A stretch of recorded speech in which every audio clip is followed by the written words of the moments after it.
Alors, d'abord, j'ai un grand bonheur de vous présenter celui que vous connaissez déjà, Alain Deneau, qui est notre conférencier d'ouverture. On est vraiment plusieurs ici à être fans absolument de vos écrits. Alors, un immense merci d'être venu jusqu'ici, depuis le haut village de la péninsule acadienne, c'est comme ça qu'on l'appelle. Alors, pour partager ces moments-là, il faut nous inviter à sortir des oxymores, sortir de l'éco-angoisse. Ça va faire du bien. Alors, juste un petit mot pour vous présenter, encore mieux. Alain Deneau est un philosophe québécois. Il est docteur en philosophie de l'Université Paris 8. Il a été directeur du programme au Collège international de philosophie à Paris de 2016 à 2022. Il enseigne au campus de Shippagan de l'Université de Paris, dans la péninsule acadienne. Il est auteur d'essais critiques, notamment sur l'idéologie managériale, la souveraineté des pouvoirs privés et l'histoire de la notion polysémique d'économie. Son plus récent essai, Faire que, l'engagement politique à l'ère de l'inouï, tellement bien intitulé, est publié chez Lux Éditeur, qui a également publié plus récemment la réédition en format poche des trois essais classiques, là, Démocratie, politique de l'extrême centre et gouvernance dans la collection Pollux. Alors, si on n'a pas encore tout lu ça ou si on a envie de le relire, on y va. Alors, pour le moment, on a le beau plaisir d'entendre Alain. Merci.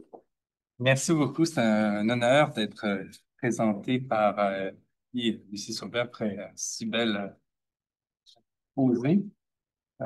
Lucie Sauvé a été la toute première à m'avoir inclus des groupes de recherche portant nommément sur l'écologie à une époque où je parlais plutôt de criminalité financière et d'industrie, en voyant tout de suite le lien. Et je lui en sais gré. Euh, je vais principalement parler d'un oxymore, développement durable, qui pollue le discours et la pensée. Mais je vais aussi, en amont, tenter d'expliquer comment on arrive à cette notion-là et à son indispensable critique. On tirait d'une scène type qu'on connaît toutes et tous, à savoir l'écolier, l'écolière qui dit, quant à une matière ou une autre, aimer son professeur. Et considérer ce rapport affectif comme précédent, finalement, le rapport à la matière. Et on aimera le professeur quand on dira d'elle ou de lui qu'il s'agit d'une personne passionnée. Et je partirai donc d'un rapport aux affects, en disant que l'enseignement peut être pensé comme un rapport au pathos, aux affects, au sens où on s'enquiert des raisons d'un affect. L'affect résonne si on est mal à l'aise, si on est en colère, si on est jaloux, si on est frustré, si on est aimant, si on est emporté. Il y a une raison. Et la raison de l'affect est ce vers quoi conduit l'enseignement. Une prise de conscience rationnelle des raisons de l'affect. Nous sommes des êtres d'affect et il n'y a aucune raison, surtout pas à l'université, qu'on distingue artificiellement logos et pathos. Euh, et c'est d'autant plus important que les affects ne concernent pas du tout strictement des individualités, dans le sens où une telle entretient ces affects-là, tandis qu'une autre en entretient d'autres sous une forme complètement isolée. La psychopathologie concerne aussi des affections collectives. Il y a des dominantes dans des époques et dans des sociétés, hein, des affects priment, pas d'une manière exclusive ou absolue, mais d'une manière tendancielle. peut dire que quand Sigmund Freud a élaboré cette discipline, c'est appelé la psychanalyse ou la métapsychologie, on était à une ère de la névrose. Névrose était l'affect dominant. La névrose, ce que ça veut dire que les autorités verticales, hein, le général, le curé, le directeur, le président, hein, exerçaient un ascendant sur les esprits au point où on était prêt à se rendre malade pour les satisfaire. Bon, ça créait bon, toutes sortes de problèmes, bon, malaise. Deux guerres mondiales nous ont fait comprendre qu'on passait de la névrose à la psychose. Autre nouvelle psychopathologie dominante. Là, les pulsions se sont déchaînées, absolument violentes, aveugles, stridentes, euh, totalement irresponsables.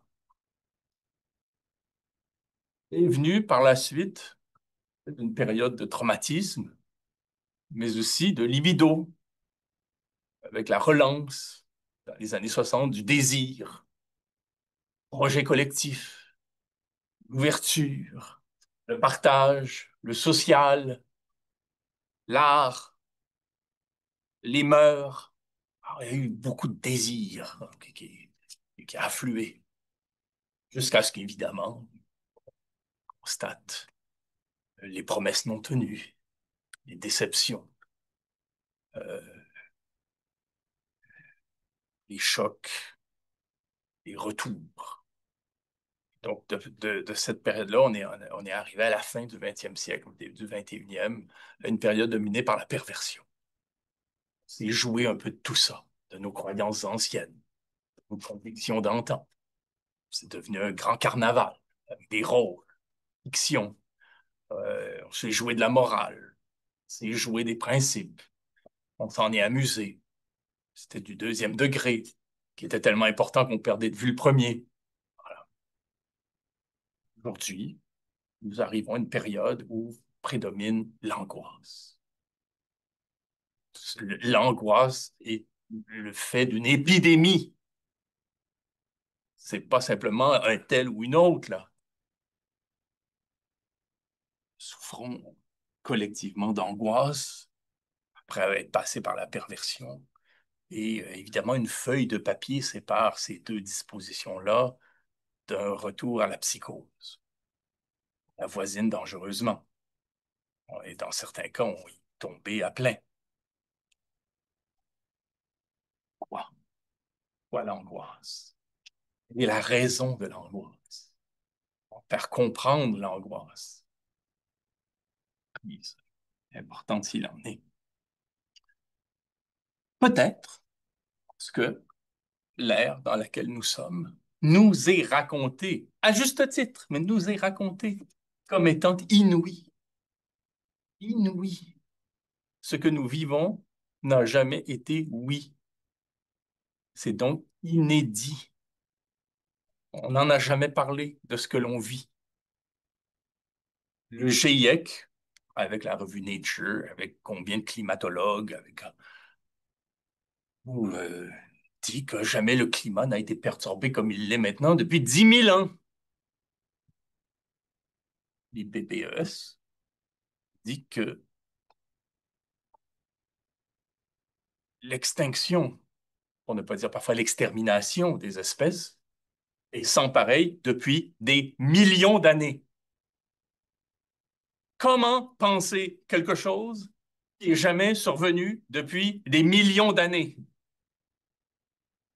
À quoi on se réfère?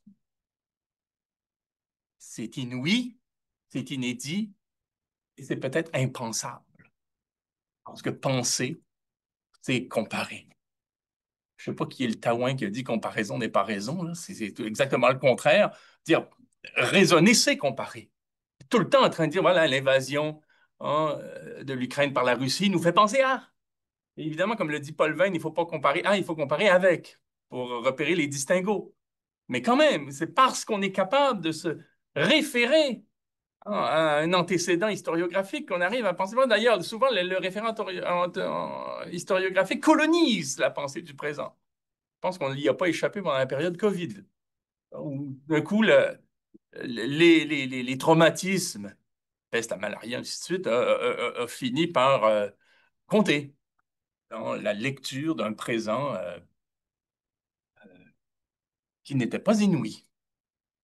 Mais quand on est dans quelque chose d'inouï, c'est qu'on est dans quelque chose qui ne s'accompagne de rien, ce qui est propice à l'angoisse. Et c'est la raison pour laquelle j'insiste pour qu'on revoie l'expression d'éco-anxiété, qui est mal choisie, qui relève de la pensée clinique, qui, comme tellement de termes qui nous incombent aujourd'hui dans les humanités, n'a pas été élaboré par quelqu'un des humanités, par quelqu'un d'une discipline qui est premièrement des sciences exactes, ainsi de suite, puis qui pense que l'anxiété, l'angoisse, c'est tout pareil. Hein, c'est juste un mot qui veut dire le malaise, on va le balancer comme ça, puis on est pris avec lui, alors qu'il nous empêche de penser. L'anxiété, précisément, c'est éprouver un malaise lorsqu'on surinvestit un objet. Il faut l'avoir identifié. Voilà là-dedans qu'on est. On peut l'être. On peut l'être dans certains cas. Il peut y avoir de l'éco-anxiété, mais il faut savoir de quoi on parle. Si vous vivez le long des côtes et vous perdez 1 mètre de terre à chaque tempête, ben là, à ce moment, vous pouvez être anxieux parce que vous risquez de perdre votre maison. Ça vous empêche de dormir.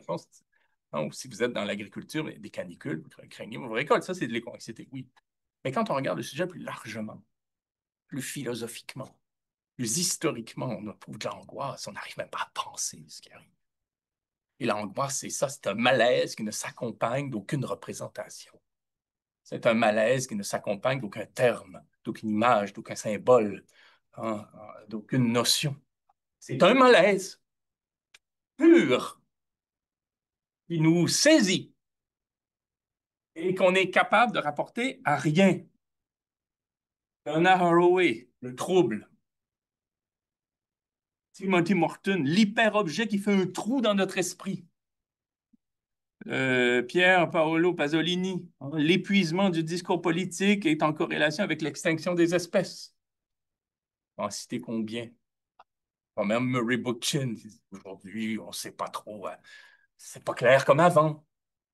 Nous n'avons plus d'objet de pensée ou de dessin. Au Moyen Âge, l'objet, j'entends pas un objet physique, un objet pour la pensée, ce sur quoi la pensée porte. Au Moyen Âge, c'était le christianisme. Au 18e siècle, c'était la raison. Nous, ici, on a connu, je veux dire, pendant quelques décennies, à la fin du 20e siècle, un objet central qui était l'indépendance du Québec. Voilà, ça, c'était un objet. Ça structurait la pensée. On écoutait de la musique, on s'habillait, on lisait l'histoire, on chantait en fonction de cet objet-là, il était structurant. Mais on n'a on n'a plus d'objet, on n'a que des affects. Évidemment, bon, l'angoisse, c'est comme le cholestérol, hein. Il y a le bon et le mauvais angoisse. La mauvaise angoisse. La mauvaise angoisse, c'est celle qui... c'est pour ça que l'éducation est tellement importante. Parce qu'il faut intervenir là, au moment de l'angoisse. La mauvaise angoisse, qu'est-ce qu'elle produit? Du désarroi. Il faut un objet.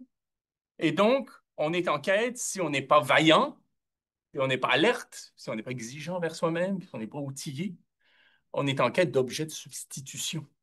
On cherche à tout prix un paratonnerre, quelque chose sur quoi faire porter ses affects. On cherche. Et arrive évidemment l'extrême droite. C'est son fonds de commerce. Elle prospère dans ces périodes-là de panique et de vertige parce qu'elle a une ribambelle d'objets de substitution à offrir, des boucs émissaires. À la clé, un discours paresseux. Ça peut séduire beaucoup de monde. Moi, j'ai fait un lien, postule un lien étroit entre l'angoisse écologique et l'essor de l'extrême droite. Parce que tout d'un coup, vous vous faites dire, alors que vous êtes angoissé, encore une fois, vous n'êtes pas nécessairement outillé, vous mesurez là, ça n'a rien à voir avec les classes sociales, ça n'a rien à voir avec le degré d'éducation, ça peut frapper tout le monde, où qu'on soit. Vous êtes saisi dans un vertige, vous sentez bien que ça ne va pas, la rivière où votre père, votre grand-père, votre arrière-grand-mère, ça s'est baigné, a bu de l'eau, ça a pêché, tout ça, et même plus, vous ne pouvez même plus l'aborder. En une génération, ce sur quoi on faisait fond, d'un coup, devient même redoutable, ça les affecte, pense. On le pense peut-être pas, mais le malaise qu'on éprouve face à une situation comme celle-là a une raison. Et on cherche à rabattre, au fond, ces affects-là sur quelque chose. On cherche un partenaire. Là, vous avez les boutiquiers de l'extrême droite qui vous arrivent avec un discours qui vous rassure sur un mode substitutif, compensatoire, on s'entend, en disant presque que ça va bien, en disant que ça va presque bien, que ça irait bien si, si on faisait ablation. Si tel ou tel ou tel ou tel ou tel bouc émissaire, puis là, et même les écologistes en font partie maintenant, pouvait simplement être, et là vous avez tout le vocabulaire ragoûtant, là, expulsé, exterminé, enfermé, nettoyé, vous avez tout ça, là, donc on va faire ablation, et là on va pouvoir, nous, un nous fantasmagorique, faire un avec nous-mêmes, n'être plus qu'une cellule, plonger dans le formol de l'histoire et jouir à tout jamais de la pulsion de mort. On va faire un. C'est le discours qui prospère à l'extrême droite. Une substitution. Je n'en parlerai pas plus que ça. Il y a aussi un discours de substitution de l'extrême centre. L'extrême centre, c'est notre régime. Un régime qui, abusivement, et d'une manière plaquée, d'une manière autoréférentielle, d'une manière idéologique, se présente comme le centre. Parce qu'il a les moyens techniques pour le faire, des médias, des groupes de recherche, des groupes d'influence, etc. Il a les moyens de se dire, je suis le centre. Bon. Et qu'est-ce que c'est que le centre sur un mode autoproclamé et euh, péremptoire? C'est de dire, il y a un programme, c'est le mien, c'est celui du centre, et ce programme-là, il se décline de manière assez facilement. Toujours plus de bénéfices pour les multinationales, toujours plus de dividendes pour les actionnaires, toujours amoindrir la mission sociale de l'État, toujours plus de subventions pour les entreprises, euh, toujours réduire l'écologie à du marketing et quelques grenailles du genre. Faire de la culture une industrie. Et là, nous, on a le pouvoir, si vous êtes dans cet axe-là, de vous attribuer les étiquettes mélioratives. Vous êtes responsable, raisonnable, sérieux, doué, méritant, courageux.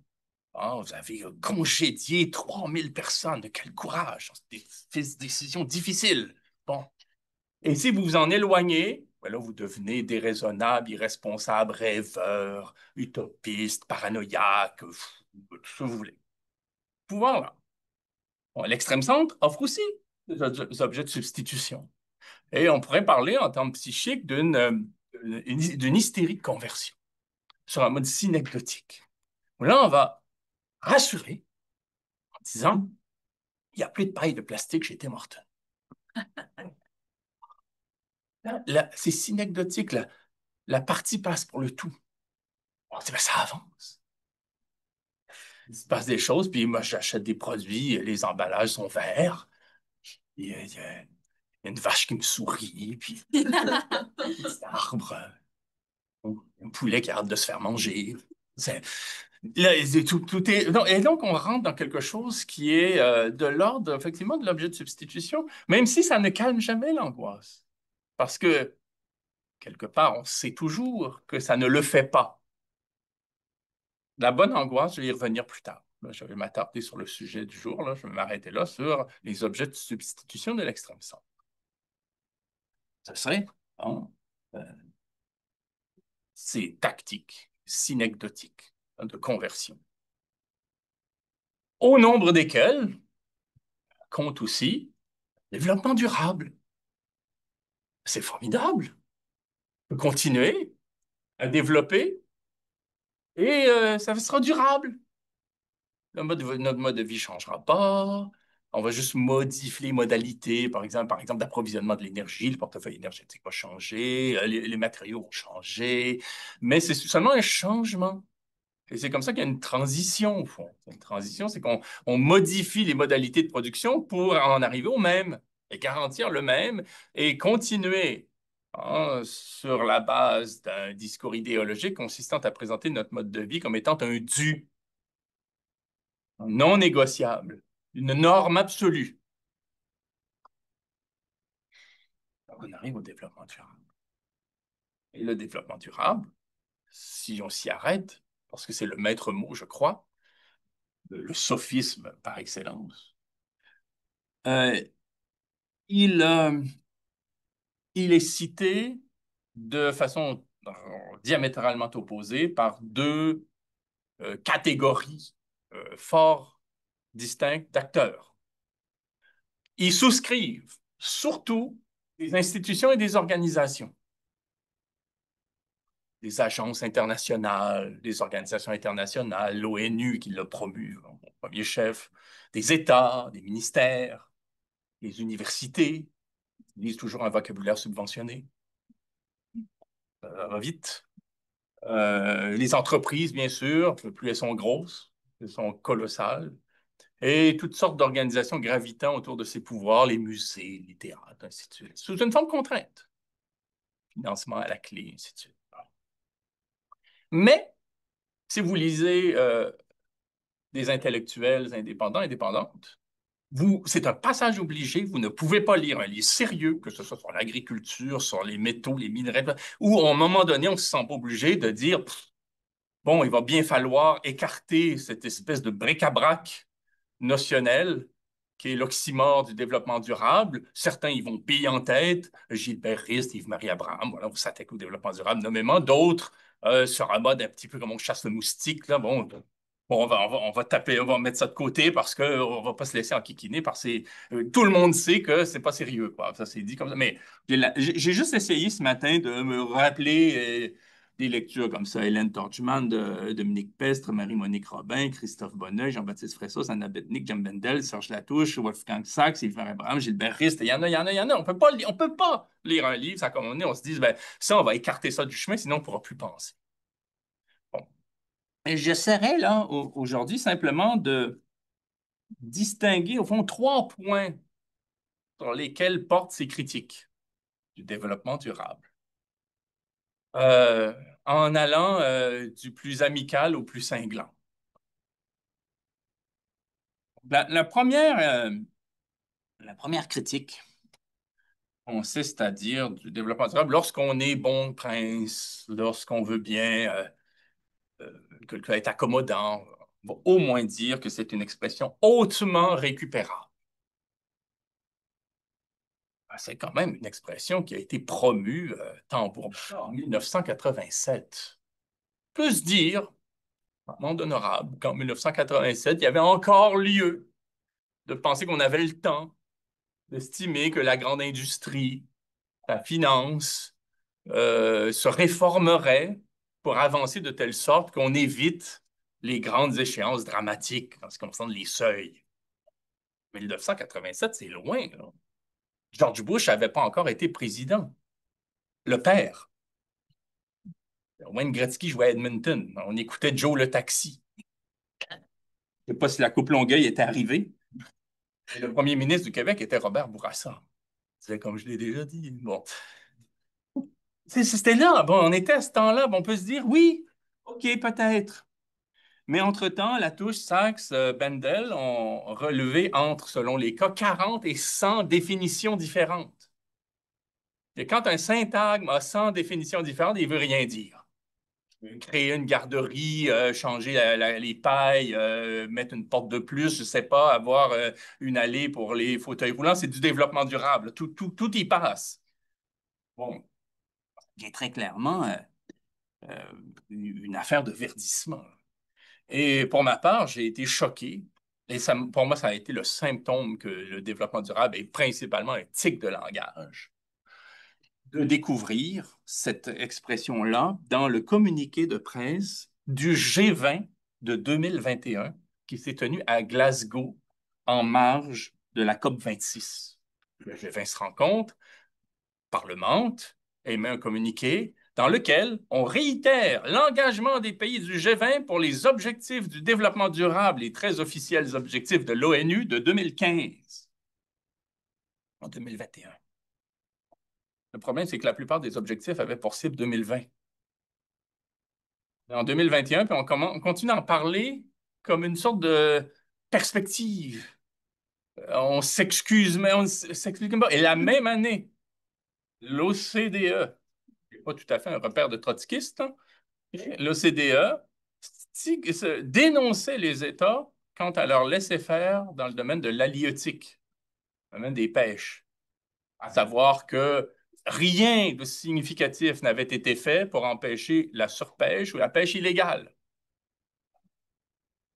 Or, la pêche est le domaine de prédilection du développement durable. C'est le premier champ avec la foresterie où quelque chose relevant de ce qu'on appelle maintenant développement durable, parce que c'est juste le recyclage d'autres expressions qui ont existé bien avant, a été développé. En allemand, on appelait ça la Nachhaltigkeit. Ah, le rendement soutenu maximal, c'est ça le développement durable. Jusqu'où on peut pêcher avant que là, on porte atteinte à l'espèce de sorte qu'on nuise à notre industrie. Quel arbre on peut couper jusqu'à celui là où il faut apprendre à s'arrêter, sinon on va scier la branche sur laquelle on est assis, et ainsi de suite. Ça, c'est le domaine même où le développement durable est né.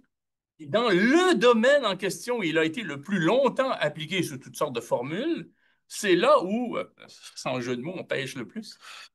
Hein, où on trahit sa veulerie, c'est-à-dire que le développement durable n'est qu'une affaire de relations publiques. Et on peut en parler aujourd'hui.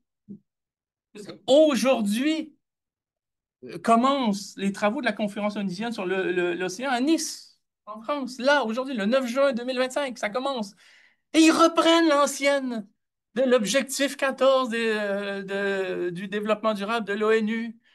Et là, vous voyez la machine à gaz ou le but du président Macron qui accueille tout le monde, qui fait tout d'un coup semblant d'être écologiste, alors que toutes ces mesures depuis des années sont écocides, à mort. Et là, tout d'un coup, l'occasion est au vert, quoi. Bon, c'est politique en même temps. Bon. Et là où on prend conscience des canicules maritimes, de l'acidification des océans, les coraux, qui représentent 0,5 des fonds marins, mais qui sont indispensables à une somme phénoménale d'espèces. La pollution par le plastique, la surpêche, l'enjeu de la séquestration du carbone par les étendues océaniques, la perte radicale de biodiversité. Là, tout d'un coup, là, on se dit que l'enjeu, c'est de parvenir à faire en sorte que des États ratifient un traité qui a déjà été signé il y a des années, mais que seuls 31 d'entre eux ont ratifié formellement dans leur Parlement. Bon. Alors que cet accord-là n'est même pas contraignant. On est encore moqué du monde. Et le développement durable continue d'être l'espèce de terme qui flotte pour anesthésier les esprits. On peut dire que, et je suis toujours dans mon premier point là, sur la récupération athlétique dont on fait preuve quand on traite de cette notion, que le verre était déjà dans le fruit. Parce que la prémisse du concept est... on dit que les traités ne sont pas contraignants, mais le concept non plus. Le concept n'est pas contraignant. Il peut vouloir tout dire, surtout quand les termes sont récents. C'est pratiquement des néologismes ou du bric-à-brac ou du bricolage. Ben là, il n'y a pas une sorte de mémoire de la langue qui fait qu'on on va dire, ben non, ça, on ne peut pas dire ça comme ça parce que le terme, il s'est quand même sédimenté dans l'histoire. C'est comme le mot gouvernance là, qui passe partout. Jean-Guy Vaillancourt, qui était un défenseur de cette notion-là, trahit le fait qu'elle préconise la quadrature du cercle pour fâcher personne. Bon, comme si on n'allait pas modifier quoi que ce soit, qu'on allait devenir écologique par magie. Par magie. Laisse trouver le texte sous-jacent. Je cite Vaillancourt. Le concept est devenu le cri de ralliement de tous ceux qui s'intéressent au développement économique et à la protection de l'environnement, c'est-à-dire à l'harmonie entre l'économie et l'écologie. Et Serge Latouche, lui, avait cité des turiféraires du développement durable dans une sorte de naïveté, parfois d'ONG, qui voyait peut-être aussi un certain marché, je ne sais trop, ça dépend desquels. mais il citait Latouche, un communiqué de turiféraire de la notion, qui disait: il s'agit d'un développement économique efficace. Non, pardon. Il s'agit d'un développement économiquement efficace, écologiquement soutenable, socialement efficace, démocratiquement fondé, géopolitiquement acceptable et culturellement diversifié. Ça ne dérange plus grand monde, ça. Et là, il avait fini, donc, en disant: c'est le merle blanc. C'est-à-dire, autrement dit, ce que le concept dit dans sa définition de 1987, le rapport Brundtland, la commission de l'ONU, le développement et environnement, où la réponse est donnée avant la question, c'est de dire: les gens d'affaires vont faire de l'argent, les écologistes pourront préserver la nature, les espèces vont être heureuses, la société va découvrir l'égalité, la culture va être défendue partout, et puis voilà. Puis évidemment, personne n'est contre. Et moi, je dis à mes collègues à l'université, parce que j'en ai beaucoup qui sont tombés dans le panneau, euh, sans les traiter d'attrape-nigo, je leur dis juste: ben vous, si un témoin de Jéhovah sonne à votre porte, vous lui donnez de l'argent. Parce que ce qu'on vous promet, c'est même plus une utopie, c'est de la paresse intellectuelle à l'état pur. On vous promet un conte de fées. Et ça marche. Ça marche parce qu'il y a de l'argent à la clé, parce que c'est bon pour la carrière, parce qu'on se dit: ben, ça va être l'occasion de mettre un filtre alors qu'il n'y en avait pas. On va changer les pailles, ça sera mieux que quand on avait des pailles de plastique. Et là, on est dans l'hystérie de conversion. La deuxième critique, puis je ne surveille pas trop le temps. La, Vingtaine de minutes? La deuxième critique porte sur le rapport idéologique de la notion. C'est quand on la critique pour elle-même. Euh, rappelons à quoi la notion de développement durable est la réponse. Elle répond à quelque chose qui lui précède. On se sent même un petit peu pressé du point de vue à la fois de l'ONU, de la grande industrie, de la haute finance, des États capitalistes, bourgeois. On se sent obligé, là, comme ça, de, de, de, de, de, d'assumer un discours. Pourquoi? Parce que jusqu'alors, ce n'est pas ces pouvoirs-là qui le font, c'est principalement, je vais aller vite, le Club de Rome. Les Meadows, notamment, avec le rapport Les limites à la croissance en 1972. Là, on fait deux choses. C'est de la modélisation. Là. On est quand même dans des disciplines là, je veux dire, très disciplines des sciences exactes. Là. Bon. On fait des modèles, des scénarios, puis on détermine que selon la démographie, l'urbanisation, l'épuisement des eaux, la pollution, le CO2, ainsi de suite, ben, on va avoir tel ou tel monde dans tel ou tel euh, laps de temps. Et on s'en inquiète, parce que c'est sûr que si on traite la planète comme une poubelle, à un moment donné, il va y avoir un ressac. Bon, ça, c'est l'hypothèse. Bon. Et sur le plan de la critique, on préconise une société durable, a sustainable society, en faisant pour objet de la critique le développement. Le développement, c'est l'objet de la critique. La critique porte sur lui et contre lui. Le développement, c'est le problème. Et il y a Harlem Gros-Brundtland à qui on confie cette commission en 1987 parce que le Club de Rome commence à emmener large, à inspirer des films, puis des bandes dessinées, puis des romans, puis des mouvements politiques. Alors, ça dit: ben là, faut nous aussi avoir un discours là-dessus. Et vous avez donc cette ancienne première ministre scandinave qui est ventriloquée par le très influent Canadien Maurice Strong, un grand économiste qui était PDG de Power Corporation puis de Petro-Canada. Hein? Vous voyez ce que je veux dire? Hein? Et qui commence en sématicien, à bricoler quelque chose de formidable sur le plan de l'idéologie, hein, et de la sémantique politique. Un bijou de propagande. Parce qu'il ne change même pas le vocabulaire. Qu'est-ce qu'il fait? C'est lui qui a pensé, ou un truc mieux à côté, ou je ne sais pas qui, mais à quoi on arrive? À simplement un transfert grammatical, un changement de statut. Le mot qui était l'objet devient le sujet. Le mot développement sur lequel la critique portait devient le sujet de la phrase qu'on va adjectiver durable, social, humain, ce que vous voulez, l'adjectif étant toujours plus faible que le substantif. Le substantif est inamovible. On parle de lui, surtout en français, mais aussi en anglais, dans bien des langues.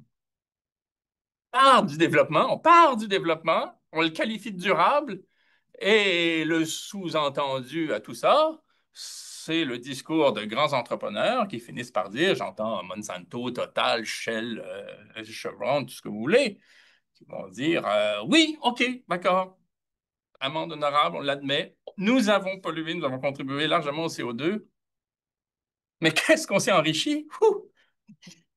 On en a fait du fric pendant ce temps-là.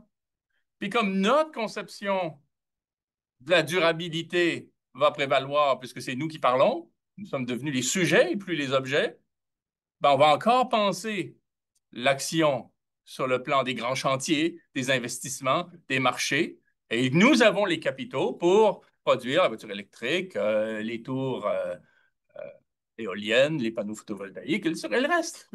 Ça va passer par nous. Et les écologistes, c'est nous. Vous ne pouvez pas vous passer de nous.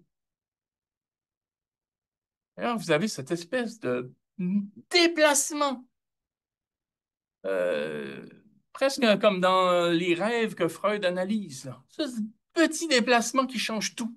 Un witz, un trait d'esprit à toute vitesse, qui fait que tout d'un coup, le développement devient le sujet et agit. Et là, on demande, avec des ISO, puis des choses non contraignantes, puis des déclarations volontaires de bien vouloir, restreindre, ainsi de suite. Et donc, le développement durable fait euh, des grandes entités responsables du saccage. Désormais, les chevaliers blancs vont régler les problèmes. Mais le développement lui-même est un terme extrêmement problématique. Et Harry Truman, le premier qui a parlé de quelque chose du genre lors de son discours inaugural au Congrès en 1949, c'est la première fois qu'on entendait parler même pas de développement. La première fois qu'il en a été question, avant le développement, il a été question de sous-développement. Le terme, c'était le sous-développement. On a commencé par parler de sous-développement, puis à un moment donné, il fallait bien le référer à quelque chose, c'était le développement. Et là, on a créé euh, une échelle impérialiste qui consistait à dire sont développés les pays d'Occident, au premier rang desquels les États-Unis d'Amérique, et tout ce qui s'en éloigne est sous-développé. Et les acteurs qui demandaient pour un développement à l'occidental partageaient le concept, et les puissances qui offraient un développement à l'occidental le partageaient aussi. On s'est retrouvé à parler de développement parce qu'on voulait des investissements où on voulait investir, évidemment, dans un rapport de force tout à fait inégal, polluant, qui a donné lieu à des guerres civiles, la corruption, l'évitement fiscal, des problèmes de santé publique, des guerres. C'était ça le développement. Et là, je vais un peu vite, mais Serge Latouche nous rappelle que le développement n'avait plus du tout la cote dans les années 1970. Tout le monde en était revenu. Mais il y a deux, trois illuminés qui se sont dit, un peu comme une marque de savon qu'il faut relancer, mais on va lui donner un nouvel emballage en l'adjectivant. On va dire qu'il est social, dire qu'il est humain. Ah, le problème écologique, maintenant, ça se voit, on va le qualifier de durable. Le développement qui est toujours synonyme d'exploitation de type industriel. Oui,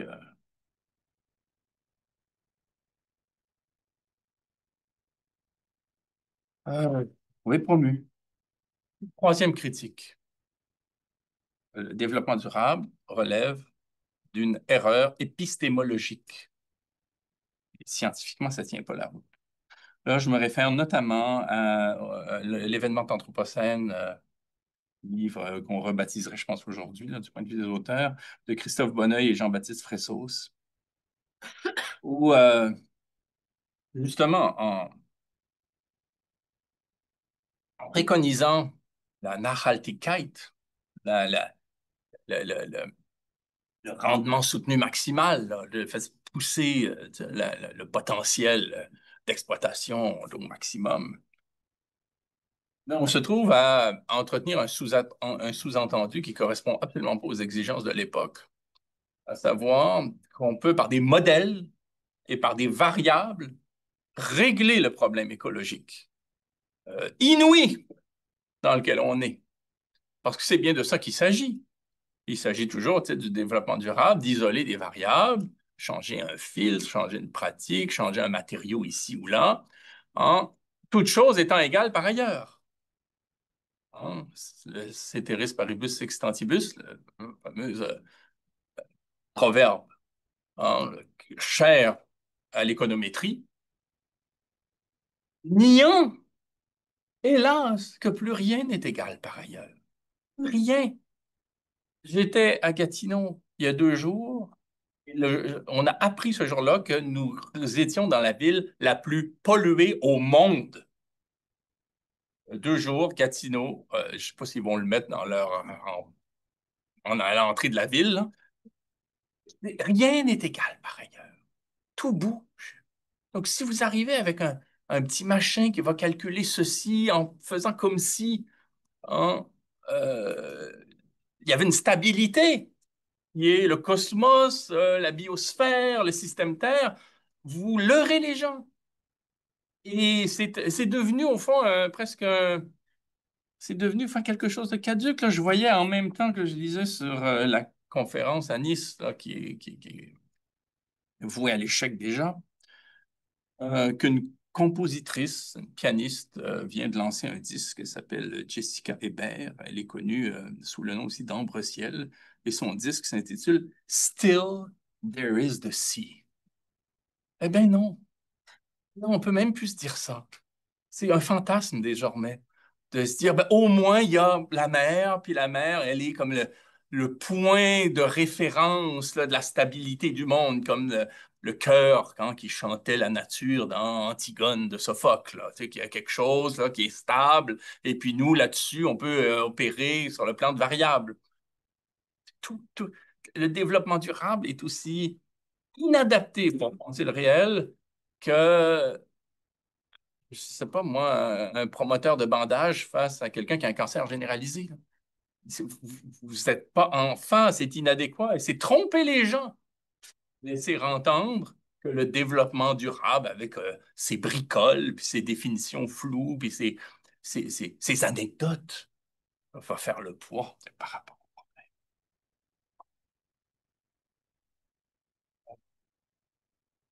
Ça, c'est les 3 critiques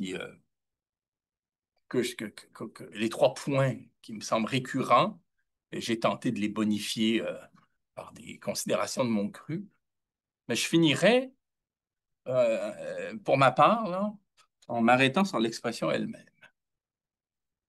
Je voudrais qu'on prenne conscience de 2 choses. D'abord, sur un plan conceptuel, il est effarant de voir à quel point nos notions, que l'on parle en français, en italien, en polonais, en arabe, nos notions deviennent de plus en plus des calques de l'anglais. C'est rendu qu'il faut tout le temps se dire comment on parle, comment on a développé, élaboré une notion dans l'autre langue pour essayer souvent de repérer des faux amis. Euh, je vais m'en tenir à ça pour le moment. Et donc, j'aimerais qu'on s'arrête sur le fait que lorsque nous parlons de développement durable, nous traduisons Sustainable Development. Nous parlons anglais. De la même manière que quand on parle de culture, très souvent, nous parlons anglais. Et qu'il y a des faux amis. Et que les mots ne voyagent pas aussi aisément d'une langue à l'autre comme on pourrait le penser. Et que l'expression Sustainable Development ne peut pas être traduite par développement durable, tout en continuant d'être contre. Là. Il ne s'agit pas de dire on va mieux la traduire et on va la rendre comestible. Non, on va mieux la traduire pour justement savoir de quoi il en retourne. Déjà, et là je cite le Robert, le dictionnaire historique de la langue française en 3 volumes du Robert, mais aussi le Robert et Collins. Je ne les ai pas avec moi, là, mais c'est compliqué sur la route, mais je les ai consultés. Et explicitement, il est dit du développement qu'on utilise et du verbe développer qu'il s'agit d'anglicisme. Ça n'existe pas en français développer une forêt, développer un fleuve. Ça se peut pas. Hein, le développer en français revient de l'enveloppe Et quand on développe, il peut y avoir, puis Gilbert Rist en parle, là, du développement de l'enfance, par exemple. Une forêt peut se développer, il y a des pousses, voilà, un arbre plus grand que l'autre, là, il y a une faune, là, des insectes, des oiseaux, ça, la forêt se développe, oui. Mais couper à blanc une forêt et estimer qu'on l'a développée, ça se peut pas. En français, il n'y a pas de complément d'objet direct pour développer. Ça se peut pas. On exploite. On développe pas. To develop, c'est exploiter. Development, c'est exploitation. Et c'est, sinon, un anglicisme, selon les dictionnaires de référence. Bon. Et pourquoi on conserve l'anglais? Parce qu'il a une valeur euphémisante. Développer, comme l'enfant se développe, comme il y a le libre-échange, c'est tout comme le reste. La gouvernance. On anesthésie les esprits. Et s'il avait fallu traduire rigoureusement development par exploitation, déjà, ça ne le faisait pas. Exploitation.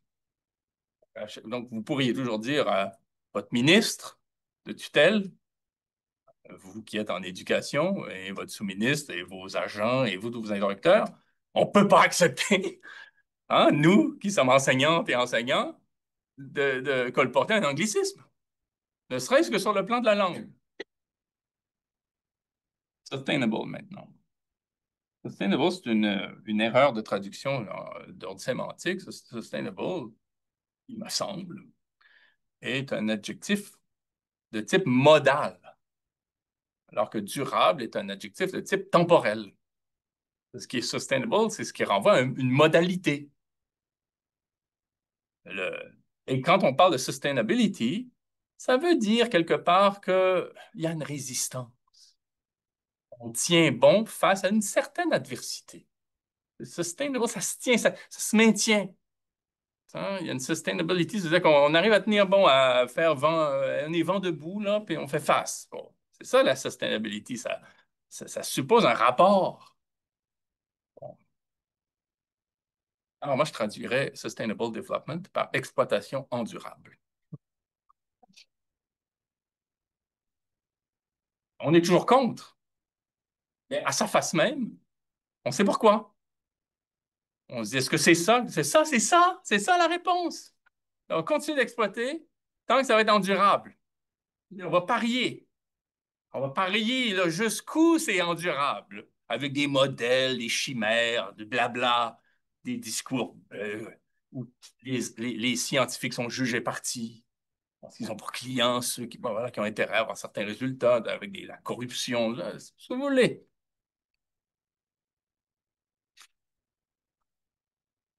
Il me reste du temps pour dire du mal de quelqu'un. Une dizaine de minutes. Ben, je vais pas être tellement plus long, j'ai hâte de vous entendre. Je pourrais dire que, en ce qui concerne la bonne angoisse, si on veut surmonter les objets de substitution, c'est de voir l'angoisse comme une énergie disponible. Si on est minimalement vaillant, si on est allumé, si on est outillé, si on est déterminé, cette énergie-là est à notre disposition pour élaborer des concepts, des dessins qui sont eux aussi inouïs, sont eux aussi en phase avec quelque chose de tout à fait singulier dans l'histoire, qui suppose la créativité, le désir, la résolution. Et il y en a. Il faut les donner. Et pour ça, il faut commencer à admettre l'angoisse. J'ai vu un texte pour enfants qui m'a désolé, un petit livre pour enfants. Le titre, c'est une petite fille qui dit sur la couverture, là, l'éco-anxiété ne passera pas par moi. Nah. Bon, ça, c'est un problème. Il ne faut pas l'y résister. Ce n'est pas une maladie. Au contraire, l'angoisse, c'est ça qu'il s'agit surtout. L'angoisse, aujourd'hui, est un signe de santé mentale. C'est quand on n'éprouve pas d'angoisse qu'on a, on a bigrement un problème. Être angoissé, souhaitable, passer par là. L'énergie, ça veut dire quelque chose. Il y a une raison. Et cette énergie-là, c'est précisément celle à notre disposition pour élaborer des objets qui nous... Dire sortir de l'angoisse, c'est mal dit, c'est pas un espace, mais qui nous permettent, au fond, de traiter la cause. Et un tel objet doit répondre à deux caractéristiques. Il doit être à la fois lucide et joyeux. lucide et joyeux, ensemble. La lucidité toute seule, c'est la dépression, oubliez ça. Ben, juste joyeux tout seul, regardez TVA, là, c'est d'imbécile heureux, il y a pas lucide et joyeux. La joie au sens de Spinoza, là, au sens de Nietzsche, là, la joie qui est vitale, qui nous sort du coma. Bon. Et la lucidité qui nous fait voir, qui élabore des notions en fonction de la singularité du moment. À ce titre-là, d'une expression lucide, moi, j'aime bien la notion de chimère de Baptiste Morisot. Chimère. Hein? Il y a des incendies de forêt, des canicules, l'ours brun a chaud. Bon, vers le nord. L'ours blanc a perdu sa banquise. Ils sont vers le sud. Ils se rencontrent. Ah, ils ne sont pas censés se rencontrer. Comme plus rien n'est égal par ailleurs. Les lois ne tiennent plus. Ah, ils forment une nouvelle espèce. Politiquement, il peut y avoir des chimères liées aux régions. Région, qu'est-ce que c'est? Ah, c'est pas un terme privatif, là. Un terme privatif, vous voyez ce que je veux dire? Il n'y a pas un préfixe qui nous dit qu'on se définit en fonction de l'idée de l'autre à laquelle on n'adhère pas. Ça, c'est une politique du ressentiment, ça ne fait pas des enfants forts. Les termes qui commencent par A, an, des, un, ex. Moi, je ne vois pas en France comment on peut se mobiliser quand on se dit insoumis. Ça manque de dessin. La biorégion, qu'est-ce que c'est la biorégion? Qu'est-ce que ça veut dire? Ah, c'est deux principes anthropologiques qu'à peu près seuls les Occidentaux vont se faire rappeler dans le monde. C'est qu'en dernière instance, comme à Clova, quand le premier ministre dit cramer, ne peut plus s'occuper de vous, ou à Valence, Espagne, ou à Mayotte, dans l'océan Indien, je veux dire, on ne peut pas s'occuper de vous. D'un coup, on découvre quoi? Qu'on est en dernière instance dépendants les uns des autres et qu'on a intérêt à soigner nos relations. En dernière instance, on est dépendants les uns des autres. Deuxième vérité anthropologique, en dernière instance, on est dépendant du sol que l'on foule. C'est une erreur de l'exploiter. Pour des marchés étrangers qui vont donner un pouvoir d'achat pour qu'on puisse acheter des marchandises produites à partir de la matière première d'autres peuples qu'on est allé écœurer aussi. À un moment donné, faut chérir l'intégralité de sa région. C'est un concept qui procède selon le contraire du séparatisme. Pas qu'on rompt avec l'ensemble, c'est que l'ensemble se, se défait de nous. C'est un état de déréliction. Alors, est aguerri, ce n'est pas le plus grand nombre qui, demain matin, sur un mode volontaire, va dire oui, vive la décroissance à bas Walmart. Il va falloir qu'il y ait un impératif, hein, qu'il y ait des bris d'approvisionnement, une crise, quelque chose qui fait que d'un coup, on découvre que ben, faut se débrouiller autrement, puis autrement, c'est avec les autres. Puis on va redécouvrir ben, des voisins, des talents, un potentiel, des capacités, des atouts, au vu des urgences, puis des nécessités. Puis si on n'est pas trop bête, si on procède selon la partie supérieure du cerveau, mais si on n'est pas d'extrême droite, on va travailler en fonction de la solidarité, de ce qu'on a, de ce qu'on peut. On peut déjà commencer. Ah, ça, c'est un objet, c'est un dessin. Ça c'est pas un objet de compensation. C'est pas un objet de substitution qui nous distrait pour gagner du temps quand on est capitaliste et qu'on a besoin d'une population docile. C'est un objet qui nous permet, même si le plus grand nombre n'est pas encore prêt à entendre, d'avancer, faire en sorte oui, que le vivant, l'air, le territoire, les gens, le littoral, les lacs, les eaux, soient partie prenante d'un projet politique qui est symbiotique. Hein. Et au sens où la géopolitique, dans l'optique biorégionale, pose une équivalence en valeur du préfixe géo et de la racine politique. On fait de la politique dans la géographie, avec elle. Ça, c'est de l'enseignement. On y va avec un petit moment de discussion. Mais oui, Alors, merci vraiment pour cette conférence. On a envie de tout relire et de lire les prochains ouvrages. Alors, bonjour. Bonjour à tous ceux qui sont arrivés un petit peu plus tard. Plaisir de se retrouver ici. Alors, bon, Alain nous a apporté un flot de réflexion vraiment absolument nécessaire maintenant. Il nous permet de regarder les réalités sous un autre angle et c'est nourrissant. Auriez-vous des questions, des commentaires à apporter à propos de ce qu'il nous a présenté? Il nous a présenté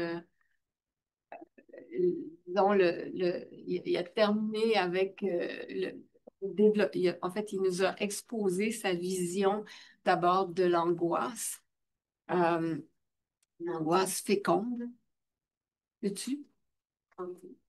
Et puis ensuite, ben, la nécessaire déconstruction du développement durable, parce que c'est pas là qu'on va trouver l'espoir. Alors, voilà, et puis la perspective d'un autre type de vivre ensemble ici dans la biorégion. Alors, c'est les trois grands aspects peut-être que j'ai retenus. Est-ce que vous auriez des commentaires, des questions? On voit deux en ligne.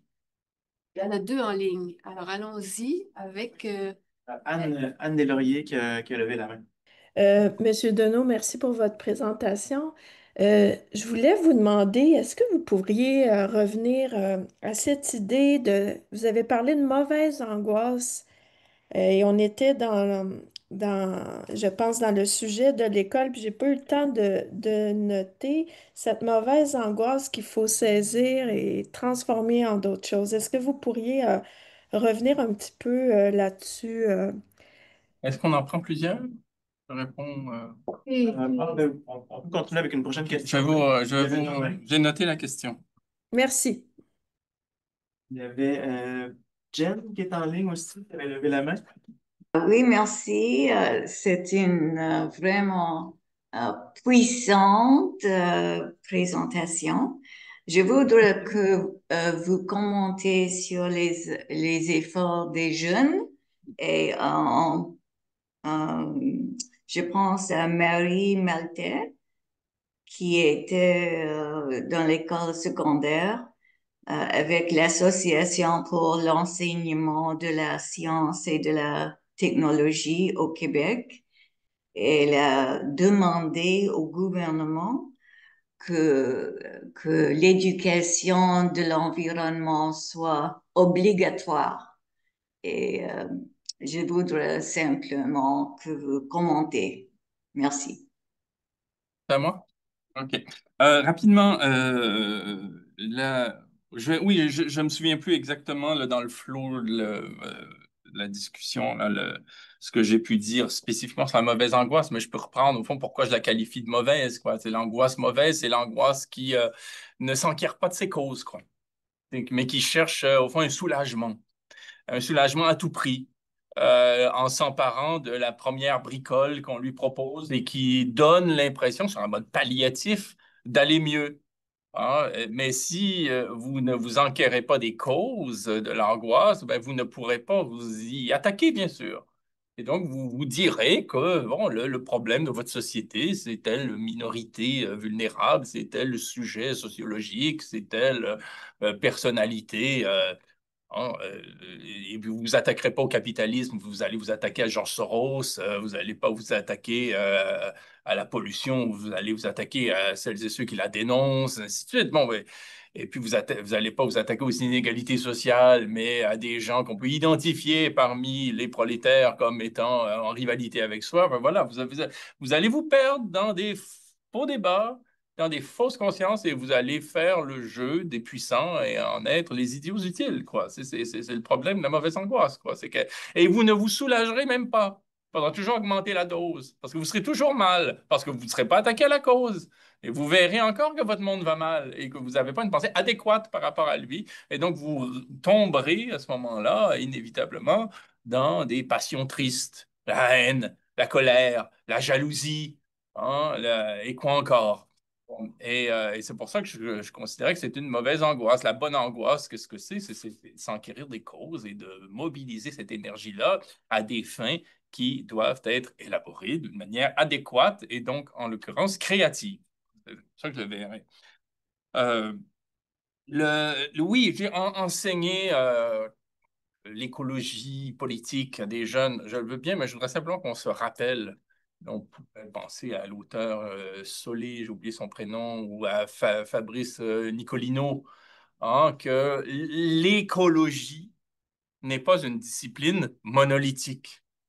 Hein. Ça va du survivalisme de type libertaire à l'écofascisme, en passant par la géo-ingénierie, le parlementarisme, l'éco-justice, l'écoféminisme, l'écosocialisme. Et c'est tout ça qu'il faut enseigner. Moi, ce qui me fait peur, c'est qu'on fantasme, au fond, un corpus qui se voudrait universel, non polémique, unilatéral, qu'on appelle écologie, et sous prétexte qu'on donne un cours vert ou verdi, ben, que tout aille bien. Alors qu'on risque d'être à nouveau dans des objets de substitution. Parce que si c'est pour enseigner la géo-ingénierie, le développement durable, puis deux, trois lois qui changeraient deux, trois affaires, moi, je suis partisan des partis verts le plus souvent, mais encore que je veux voir le programme parce qu'on ne sait pas toujours ce qu'on défend. Hein. Mais, mais c'est pas une, c'est pas la. Je vais y arriver, là. C'est pas une panacée. Oui, enseigner l'écologie, mais quoi? C'est surtout cette question qui se pose. Quoi. Bien sûr, je veux dire, la question, le scandale, ça serait de ne pas considérer l'enseigner du tout. C'est ça qui serait problématique. Alors, ça serait peut-être une politique qui ouvrirait l'espace où on pourrait construire ensemble, justement, cette éducation et cet apprentissage qui nous relie mieux au monde. Voilà, on est d'accord. Alors, est-ce que... On peut les regrouper. On va les regrouper? D'accord. Alors, Martine. Oui, moi, je vais aller tout à fait dans ton sens. Ça fait des années, depuis les années 80, que je travaille en éducation à l'environnement avec le mouvement ACT de la CSQ, qui a été débaptisé parce que c'était les écoles vertes Brundtland et on a bien débaptisé pour cause de développement durable. On est maintenant le mouvement pour les actions citoyennes pour une transition écologique. Je pense que enlever l'angoisse, c'est agir. C'est-à-dire qu'il faut s'engager, il faut se projeter dans ce qu'on veut, c'est-à-dire se projeter vers où on veut aller. Puis pour les jeunes, c'est d'autant plus important pour pas que l'angoisse devienne du déni ou devienne passatrice en fin de compte. C'est de se servir de cette angoisse-là pour avancer. Au mouvement ACT, on a dit qu'il fallait que ce soit écologique, pacifique, solidaire et démocratique. C'est des valeurs qu'on s'est données au départ.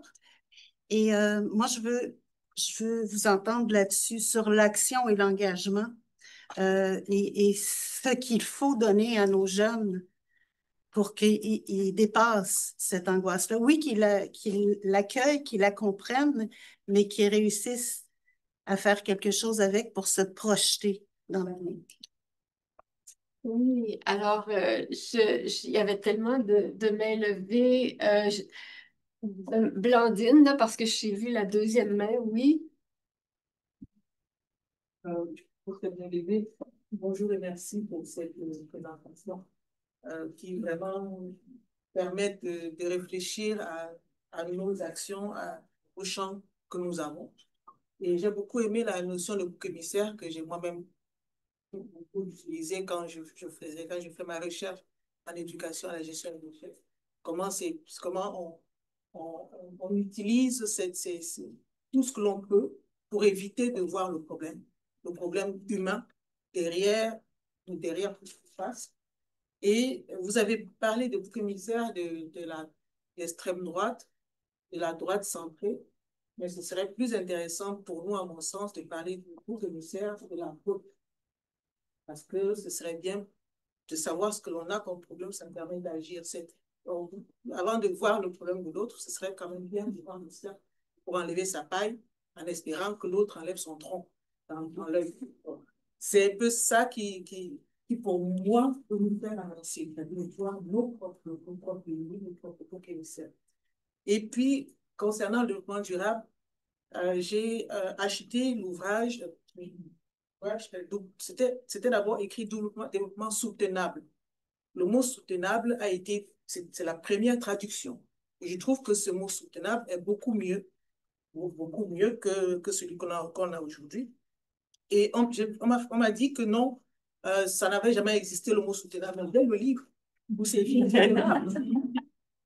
Et du coup, est-ce que, pour les sciences humaines, est-ce qu'on n'est pas très, on n'est pas un peu comme des marionnettes qui vont, des choses qui se font sans vraiment s'ancrer. J'aimerais bien que les sciences humaines jouent un rôle plus humain et active la partie humaine de la préservation de l'environnement, en fait. C'est un peu ce que je veux. En vous remerciant infiniment. Oui, oui, ben, merci beaucoup, M. Deneau, c'était très inspirant. Donc, moi, je viens du milieu de l'art, donc pas de l'éducation, mais dans mes projets, je suis beaucoup dans l'interdisciplinarité et j'ai l'impression dans la façon que vous ameniez justement, tu sais, la mauvaise, ben, en fait, que l'angoisse qui nous élève ou l'angoisse qui nous, peut-être, qui nous fait mourir, en fait, ou cette idée-là de vouloir être des fois bon élève et finalement, tu sais, la place à l'indiscipline, donc au sein même des institutions, de nos vies en tant que citoyens et tout ça, là, mais ouais, donc j'aurais voulu vous entendre sur l'aspect indiscipliné ou même post-disciplinaire. Donc, voilà. Est-ce que c'est clair? Alors oui, je vais le faire après. D'accord. C'est bon? Ben, on accueille toutes les questions. C'est commentaire.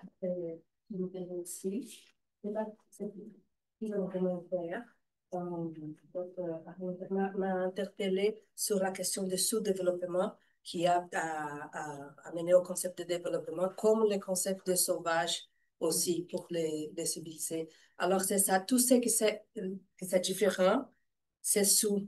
Alors, c'est à partir il n'y a pas un dialogue avec ce qui est différent. Alors, des économies qui ne sont pas l'économie de profit, ne sont pas des économies. Alors, c'est un peu pour apporter un peu car les solutions, elles passent aussi pour ouvrir cette porte. Les dialogues frais, les reconnaissances des différentes façons d'être et de vivre dans ces mondes-là. Et c'est seulement ça que j'ai pensé à tout. Et votre nom, c'est? Merci. D'accord. Et vous, votre nom? Marie-Hélène. Marie-Hélène. Oui, Dominique. Merci, M. Deneau. Cette lucidité ce matin réveille et attise une soif et un appétit chez moi. Évidemment, le sujet qui nous réunit aujourd'hui, c'est l'éducation. Et je ne peux pas penser autrement que quand je vous écoute, les enjeux qu'on a devant nous sont relatifs aux politiques publiques, sont relatifs au ministère de l'Éducation et aux acteurs de cette éducation formelle.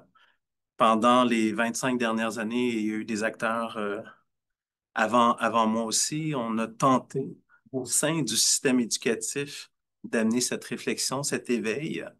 Et force est d'admettre qu'on n'a pas réussi pour l'instant.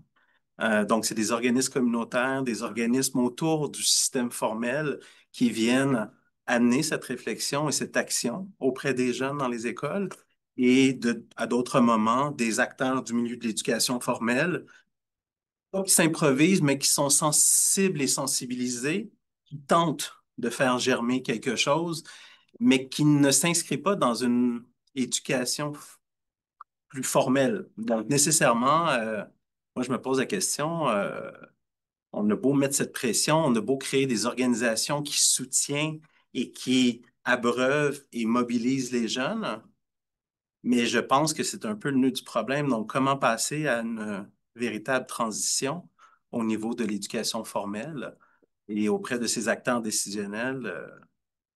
M. Drainville devrait entendre vos propos. Il faudrait lui envoyer la conférence ainsi que les sbires du développement durable au sein du ministère de l'Éducation, pour nous aider à propulser une autre vitesse qui m'apparaît répondre à cette urgence et cette angoisse. Quand il était journaliste, M. Drainville m'interviewait puis il ne comprenait rien à ce que je lui disais. Ça n'aura pas changé, j'imagine. Est-ce qu'il y aurait un autre commentaire, question? On peut demander, c'est que tout ce que j'ai dit, c'est à cause des affects qu'on a dit, de la connaissance à partir d'affects. C'est plus presque que la connaissance qui s'est faite à l'éducation formelle. Et que c'est ça, que cet autre monde, il connaît, fait ses connaissances de l'environnement par l'expérience, les affects, sont dehors. Donc, comment faire pour essayer on fait ça à notre éducation formelle, car pour qu'on puisse avoir un rapport éthique avec le monde, il faut le connaître. Il faut, pour avoir affection, il faut connaître. Il faut être en rapport direct. Sinon, ce sont des objets très...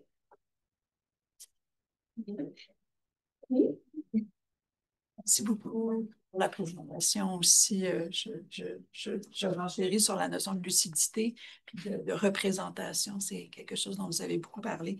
J'aimerais vous ramener puis vous entendre déplier un peu la première image avec laquelle vous avez commencé la conférence sur l'enfant ou l'étudiant, l'élève qui aime son professeur. La notion d'amour qui précède la matière. Ça fait peut-être un lien avec la vision affective, l'affection, le rôle de l'amour. Votre prénom? Alexandra. Alexandra. Merci beaucoup. Là, je vais les prendre dans l'ordre. J'en ai nombré 6. Quant à l'action, je dirais simplement que le principe d'agir ne suffit pas. Il faut agir à de bonnes fins. Mais c'est logique. Très souvent, on se fait dire, je n'ai jamais compris pourquoi, qu'il fallait arrêter de parler, il fallait agir. J'ai jamais, moi, quelqu'un qui agit sans parler, c'est un psychotique. C'est tout. C'est celui qui. Enfin, il y a des exemples, hein. Bon. Et donc, c'est parce qu'on pense qu'on agit. Quand on s'est levé ce matin et qu'on est venu ici, c'est parce qu'on avait quelque chose en tête. Je veux dire, on n'est pas. C'est surtout pas par hasard qu'on va arriver dans cette salle-ci. Et donc, c'est vraiment de travailler sur les fins, en tant que les fins font agir, mais c'est là où le discours, c'est la fameuse question de la critique et de la praxis, le discours doit porter à agir. C'est pour ça que j'aime beaucoup le terme dessin, D-E-S-S-E-I-N, évidemment. Dessin, parce qu'un dessin, c'est déjà une idée qui fait agir. Un dessin, c'est pas juste un concept, une notion, une théorie, un principe. Je sais pas, c'est un dessin, c'est une intention par la pensée. Bon. Et l'objet même, l'objet, c'est ça sur quoi la pensée porte et qui nous porte à agir. C'est plus que juste une idée, là, comme ça, qui flotte, quoi. Donc vraiment, se donner des dessins et sans attendre de grand soir. Je me suis intéressé à ça dans Faire que, là, c'est-à-dire l'idée de Barbara Stiegler, notamment, en parle bien, c'est de pas attendre que la conjoncture, enfin. Non, mais là, tout de suite, là, qu'est-ce que je peux faire là où je suis? Tout de suite, à mon échelle. Et, on peut agir, du coup, sans considérer dérisoire la petite action. Je ne suis pas dans les logiques du colibri, là. C'est simplement que la petite action, elle vient le jour où on arrête de prendre sur soi le déni des autres et se dire que tant que telle condition majeure n'est pas atteinte, on peut, bon, pas bouger, non. Même si ça a l'air symbolique ou dérisoire. Les boucs émissaires à gauche. Je vais prendre la question stricto sensu, puis après ça, je vais un petit peu la décaler pour essayer d'y répondre mieux sur les objets de compensation, parce qu'il y en a aussi. Ça va me demander beaucoup de doigté. Je vous demande d'être indulgent, parce que ce dont je vais parler n'est pas facile. Ça peut vite se retourner contre moi, et croyez-moi, bien intentionné. D'abord, en ce qui concerne les boucs émissaires, qui peuvent nous jouer des tours. Disons, à gauche, ça veut dire quoi? Ça veut dire du monde, la social-démocratie tiède, disons, à l'anarcho quelque chose en passant par le marxisme, c'est beaucoup de monde, là. Mais on pourrait dire qu'il peut y avoir un piège qui est ce qu'on appelle rapidement là, le complotisme. Je préfère appeler le complotage.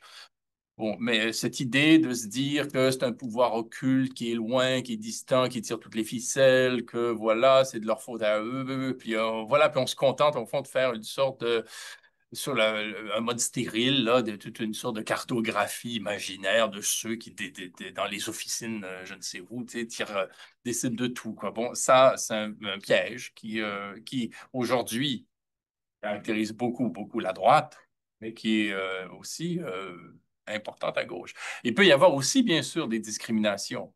Mais moi, j'y vois plus, moi, une extrême droite qui percole hein, et qui contamine la gauche que de dire la gauche est raciste. Par définition, elle ne peut pas l'être.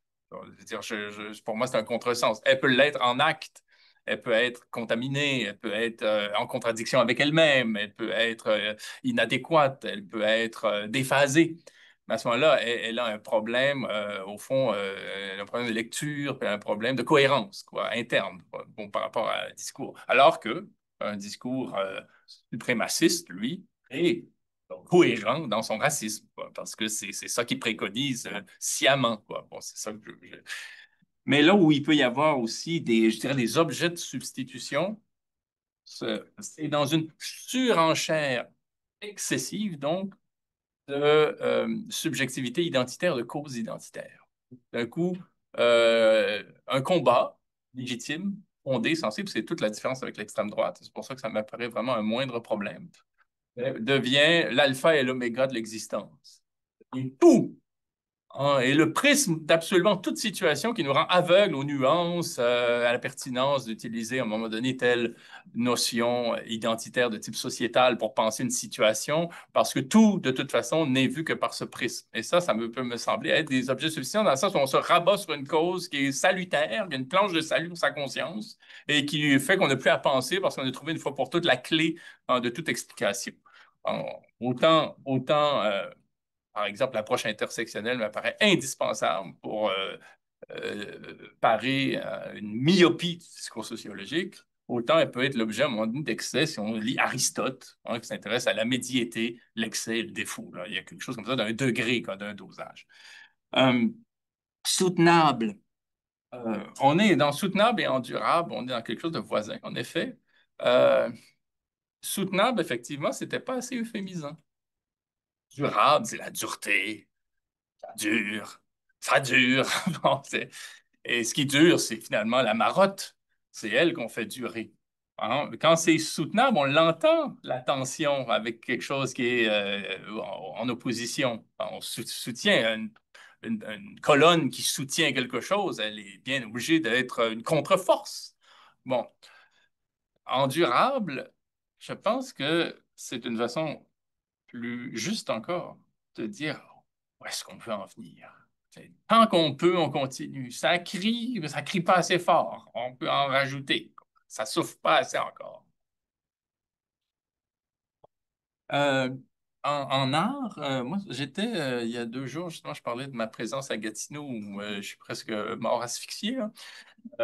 Et il y avait notamment à l'université, à la galerie de l'Université du Québec en Outaouais, un colloque sur le rapport, là j'ai oublié un peu l'éco-responsabilité dans les institutions culturelles où on demande aux artistes de faire preuve de développement durable, on les enferme dans toutes sortes au fond, de discours euh, dissonants.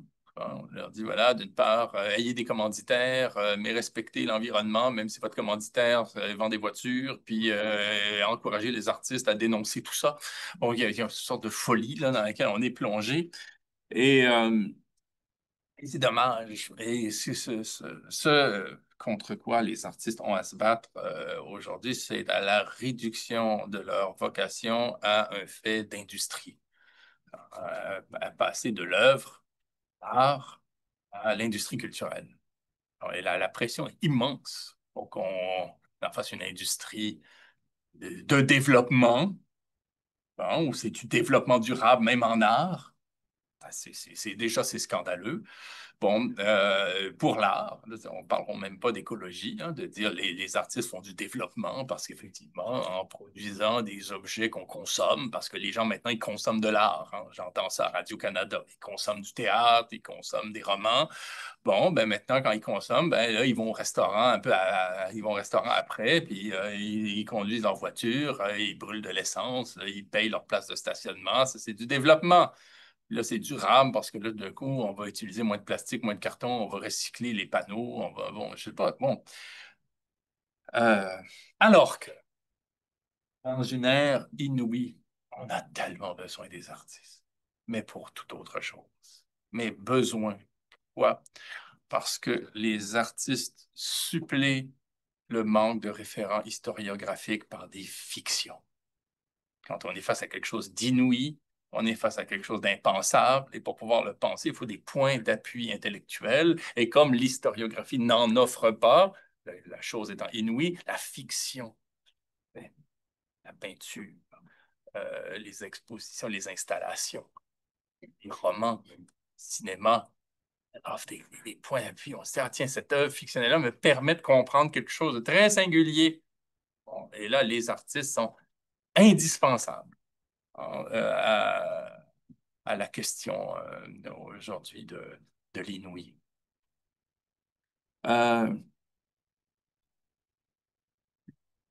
Dans le rapport sous-développement-développement, là,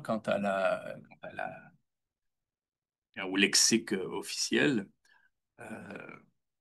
bien entendu qu'il s'agit d'une reprise de l'approche coloniale où la gouvernance, le développement durable, l'enjeu du développement social, et ainsi de suite, passe par des critères comptables, managériaux, institutionnels, organisationnels, strictement occidentaux qui oblitèrent de toute réalité autre, en la diffamant. Bon. Et là, il y a encore un enjeu de dosage, mais on peut souhaiter qu'on médite le très beau titre du livre d'Anne-Cécile Robert, L'Afrique au secours de l'Occident. On se dit que le jour où on sera laissé à nous-mêmes dans un impératif biorégional où il faudra apprendre à s'organiser, si possible, de manière solidaire, il sera bon de compter en son sein des réfugiés climatiques qui auront su pendant des décennies, eux, se passer du capitalisme et du consumérisme. Pas seulement du point de vue de l'agriculture, de la permaculture, mais du point de vue de l'organisation civique, les tontines, les ketchachas, tout ce qu'on peut imaginer de forme sociale. De même que les Autochtones, à la condition de ne pas, et c'est un piège pour nous, de ne pas reprendre la conception de droite des Autochtones, c'est-à-dire les bons sauvages qui sont innocents, qui n'ont jamais rien vécu, qui ne comprennent rien à rien, qui sont juste comme ça bons à battre du tambour avant le début d'un colloque. Hein. Bon, il faut considérer l'Iroquois, l'Algonquin comme ayant une histoire complexe et avec ses pages sombres aussi. Bon, mais néanmoins un sujet qui a appris à se passer de Walmart et de Canadian Tire. Bien utile. La question qui me donne le plus de fil à retordre, c'est celle de l'éducation comme telle, c'est-à-dire des écoles. Moi, j'essaie, dans mes discussions, là, on compte pour pas grand-chose, mais de faire en sorte qu'on ne demande pas trop à l'école. C'est comme devenu une sorte de fétiche. C'est-à-dire, ah, ça, il faudrait l'enseigner. Comme si, parce que tout d'un coup, l'école va passer 8 heures à enseigner à un adolescent de 15 ans, c'est quelque chose que, voilà, c'est plié. Et on demande beaucoup trop à l'école. Et ça, c'est peut-être quelque chose qu'il faudrait commencer à dire. L'école, elle ne va pas compenser pour toutes les tares sociales. C'est déjà assez difficile de faire juste comprendre comment accorder le participe passé avec avoir. Je veux dire, tu sais, il faut dire, être comme complètement à contre-courant. Ce que peu d'écoles font, d'ailleurs, moi, je suis dans le comité de parents de l'école de ma fille, puis je suis sidéré de voir les films qu'on leur montre. Que les films les plus courants de Netflix, là, les films. Tu sais, déjà, l'école a tendance à être dans le courant de la société et de penser que tout d'un coup, les institutrices, les instituteurs, les enseignants-enseignantes vont se convertir, puis du moins qu'ils rentrent à l'école devenir des parangons d'autonomie intellectuelle. Ça, c'est-à-dire, non, c'est pas. Donc, c'est peut-être pas à l'école qu'il faut demander, et pas à l'université non plus. Parce que les universitaires, je suis toujours sidéré quand j'entends quelqu'un dire Ah, cette personne-là, elle a dit quelque chose d'idiote alors qu'elle a des diplômes. Oui, elle a des diplômes pour savoir comment fonctionne une tête d'épingle, mais sur tout le reste, elle est comme tout le monde. Là. Les mêmes préjugés, les mêmes lectures, les mêmes tons. Il n'y a pas de raison. Là, il y a peut-être de la compensation là aussi. À dire Ah, l'école. Ah, si l'école. Tu sais, je sais qu'en éducation, en environnement, on s'intéresse aussi au volet citoyen. Hein? C'est bigrement important, là. C'est vraiment aussi important. C'est-à-dire de penser l'école ouverte, là. L'école de la vie, les là comme vous voulez, là. Peut-être un dernier point aussi sur, avant-dernier point rapidement sur l'affect à l'école. Justement, dans l'école de ma fille, là, il y a un canard qui vient de naître. Hey, ce canard-là, il s'en parle depuis 2 semaines dans son œuf. Et malheureusement, il est né à fin de semaine. Ils l'ont pas vu. Et un dimanche, l'institutrice a envoyé une photo à toute la classe. Et voilà une photo du canton. Eh bien, ça, c'est un affect. J'ai un autre ami, il fallait qu'il monte un film en classe. C'était au mois de février, puis il a dit à sa classe, ça vous tente pas plutôt d'aller marcher en raquette? Ils vont tous aller dans le bois marcher en raquette. C'est démocratique, marcher. À peu près capable, là. Et puis, ils sont allés, plutôt que de regarder un film niaiseux, là, aller marcher dans le bois. L'affect, c'est vraiment important pour le vivant. C'est tout le gros problème de la ville, là. Oui, pour revenir, là, c'est le tout dernier point là, sur la lucidité par rapport au fait que l'enfant aime l'enseignement, quoi, disons qu'il y a une tendance. Faut simplement voir que une des raisons de la prolifération de discours complotistes, entre guillemets, c'est que la théorie du complot est vraiment plus le fun. Et se dire que Paul McCartney, en fait, il est mort d'un accident de voiture en 1974, puis c'est un sosie qui le remplace depuis des décennies, puis que c'est un hologramme qui était dans tel spectacle. C'est tellement plus le fun que de se dire non, non, il ne s'est rien passé ce soir-là, c'est juste quelqu'un qui a emprunté sa voiture, puis a percuté un fossé, puis circulé, il n'y a vraiment rien à voir. Le Paul McCartney qu'on connaît, c'est le vrai. Hein? C'est tellement plus le fun, c'est-à-dire. Et une des raisons pour cela, c'est qu'on a beaucoup associé la pensée à l'expertise péremptoire de gens qui débarquent à Radio-Canada en cravate en nous disant la vérité. Voilà, c'est ça qu'il faut penser. Et on a désinvesti affectivement la pensée. C'est essayer de la rendre tripante. On a cessé de la rendre vivante, de montrer que c'est pas juste il faut le savoir parce que c'est à l'examen. Il faut que ça soit tripant, il faut que ça soit. Parce que sinon, bien sûr que la rationalité va être du côté des empêcheurs de tourner en rond, des troubles faits, des gâcheurs de fêtes, ainsi de suite. Puis tout ce qui est un petit peu exubérant, exaltant, va attiser les passions. Et puis on est des êtres de passion. En fait, c'est ça. On va essayer ensemble de construire une école qui accueille l'angoisse, pas qui enseigne l'environnement, encore moins le développement durable, mais qui accueille l'angoisse profonde. Une école comme une cité où on apprend ensemble à propos de notre monde. Ok? Et puis une école qui accorde toute la place à l'affect. Hein.